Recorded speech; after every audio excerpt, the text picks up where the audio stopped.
आता डोळ्यांच्या सर्व आजारांवर अत्याधुनिक उपचार कणकवलीत, तेही अगदी माफक दरात.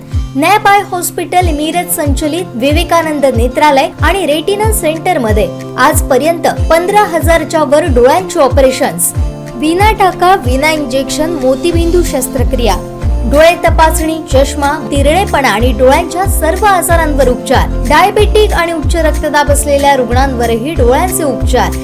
आजच संपर्क करा विवेकानंद नेत्रालय आणि रेटिना सेंटर, प्रहार कार्यालयाच्या शेजारी, सनराइज टॉवर, श्रीधर नाईक चौक, मुंबई गोवा हायवेवर, कणकवली.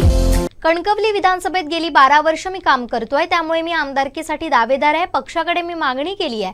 पक्ष नेतृत्व काय निर्णय घेतायत ते बघूया, असं शिवसेना नेते अतुल रावराणे यांनी सांगितलंय.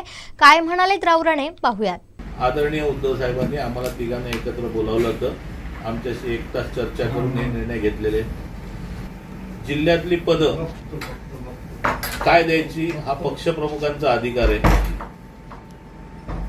या जिल्ह्यामधलं माझं नेतृत्व किंवा माझं काम, माझं सामाजिक कार्य हे गेले 10-12 वर्ष मी या जिल्ह्यामध्ये करतोय. त्याच्यामुळे मला माझी ओळख निर्माण करायसाठी मला पदाची गरज नाही.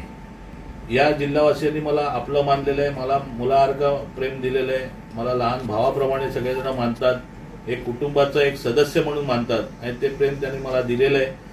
आणि त्याच्यामुळे माझं जे कर्तव्य आहे या जिल्हावासियांसाठी, मी जेव्हा या जिल्ह्यात आलो त्यावेळेला या जिल्ह्यात काम करण्यासाठी जे माझं कर्तव्य आहे ते मी पूर्ण करणार. कोकणातल्या शेतकऱ्यांना न्याय देणार, त्याच्यासाठी जी धावपळ करायची मी करणार. तुम्हालाही माहिती असेल, काजूचा आपण जी नैसर्गिक पीक आहे म्हणून आपण काजूचा एक प्रायोगिक तत्वावरती आपण विषय घेतला. 3 वर्ष आपण तो कार्यक्रम राबवलेला आहे. दरवर्षी आपण 50,000 काजू कलमं दिलेली आहेत आणि आता आपण लवकरच जवळ याच वर्षी काजू कारखाना आपण सुरू करतोय आणि तो काजू कारखाना सर्व शेतकऱ्यांना भागधारक म्हणून बरोबर घेऊन करतोय. त्यामध्ये कोणाकडनं, कुठल्याही शेतकऱ्याकडनं आपण शेअर होल्डरसाठी पैसे घेणार नाही आहोत. प्रत्येक सभासदासाठी कुठली फी ठेवणार नाही आहोत.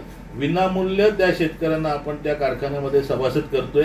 मी जो शब्द दिलाय आणि ज्याप्रमाणे दिलाय तो मी पूर्ण करायसाठी मी कटिबद्ध आहे.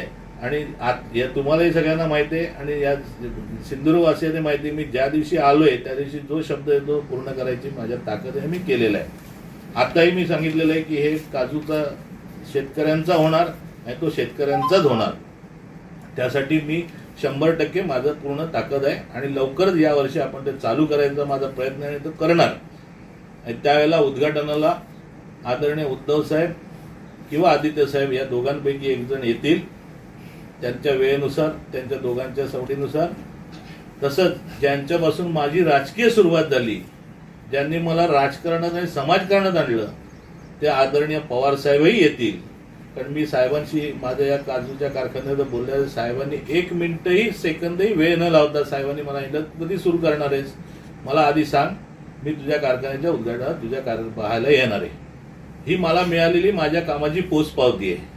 आज एका देशाच्या मोठ्या नेत्याने, एका लोकमान्य नेत्याने आज मला एका छोट्याशा कारखान्यासाठी येतो म्हणून सांगणं म्हणजेच माझ्या कामाची पोचपावती मला मिळालेली आहे.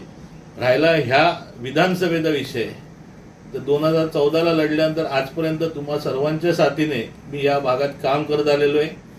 जनतेचा विश्वास मी जिंकलेला आहे. आम्हाला 2 वेळा चांगल्या प्रकारे देवगडमध्ये असेल, वैभववाडीमध्ये असेल, चांगल्या प्रकारे आम्हाला यश, जिल्हा परिषद असेल, पंचायत मिळालेलं आहे. नगरपंचायतीला चांगल्या प्रकारे यश आणि लोकांचा विश्वास मी जिंकलेला आहे. माझा कुठलाही इथे टक्केवारीचं गणित नाही, कुठला मी व्यवसाय आणलेला नाही, ते कोणावरती मी कुठल्या प्रकारचा अन्याय केलेला नाही. ते लोक मला आज 12 वर्ष चांगली ओळखतात. त्या मला माझी ओळख निर्माण करायसाठी कुठल्या पदाची मला गरज नाही. संघटनेचं जे पद असेल ते संघटनेचा सदस्य म्हणून जे उद्धवजी पक्षप्रमुख म्हणून देतील तो त्यांनी दिलेला सन्मान समजून मी ते स्वीकारीन आणि मी माझं काम करेन. या विधानसभेमधली माझी विधानसभेची उमेदवारीचा हक्क जो माझा आहे तो मी त्यांच्याकडे माझं मागणं केलेलं आहे. पक्षप्रमुख म्हणून निर्णय त्यांनी घ्यायचा आहे. तो जो निर्णय घेतील तो आम्हाला मान्य असेल. आमचे दिवसभरातले सर्व अपडेट्स, ताज्या घडामोडी आणि थेट लाईव्ह पाहण्यासाठी सबस्क्राइब करा, लाईक करा, कोकणचं नंबर 1 महा चॅनल कोकण सात लाईनचं YouTube चॅनल.